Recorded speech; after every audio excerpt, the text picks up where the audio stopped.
साथ से सलामी सांस मारेंगे। सलामी सांस।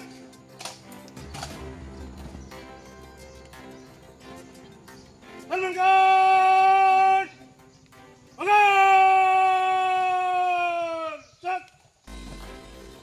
जोंनि बे जपा ओनसोलाव दिनैनि दिना जोबोद दुखुनि सम।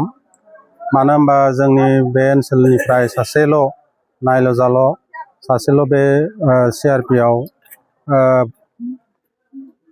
2005 सनाव भर्ति जादोंमोन।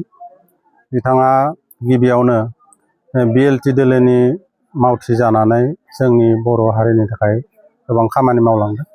जोबनायाव बिथाङा 2005 मायथाइयाव बे CRPF आव 156 बेटालियनाव बिथाङा भर्ति लायो। आरो समनि फाखनाव दिनै बिथाङा गावनि देहायारि माखासे मिथिस'हायै जाहोनाव अकस्मातै गोमालांबाय। थांनाय बैसागोनि जा रंजा फोरबो बैसागो मागिनाय सम बिथाङा बेवहाय सुटि लानानै रंजा बाजा खालामफैदोंमोन। लोगोसेनो बिथांनिया 22 तारिखआवहायनो जइन जानायनि तारिखमोन। गतिके 22 तारिखआव जइन जानानै बिथाङा मोनहैनानै हयथ' बिथाङा एसे इंगित मोनदों, गावनि देहाया एसे गावनि इसाराखौ बिथाङा मोनदों। गतिके बेवहायनो बिथाङा मुलि लानो होननानै हाथायाव थांनाय समावनो अकस्मातै बिथाङा गोलैनानै बिदि बिथांखौ गोलैनाय लोगो लोगो सिलचरनि सिभिल हस्पिटालाव लांनाय जायो। आरो बेवहायनो बिथांनि जिउमाया सोरगोबासि जालाङो। औ, बिथाङा सासे मैखोम BLT नि वार्कारमोन।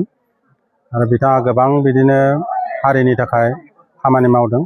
जोबथायाव जेतियानोखि जोंनि बे BLT आ सारेन्डार जानानै BTC एकर्ड दायो, अब्लानानो बिथाङा 2005 मायथाइयाव बे BLT नि दोलोनि मोनसे सारेन्डार जिथु माबा दंमोन, बे सारेन्डारनि जोहै बिथाङा 2005 मायथाइयाव बे 156 बेटालियनाव जइन जाहैयो। बिथाङाथ' दा आंनि मिथिनायाव बिथाङा गावनि बिसि आरो 2 खुदिया दङ, हौवासा सासे आरो हिन्जावसा सासे। दा हौवासा सासेया ग्रेजुएसन खालामनानै न'आव दंगासिनो दङ।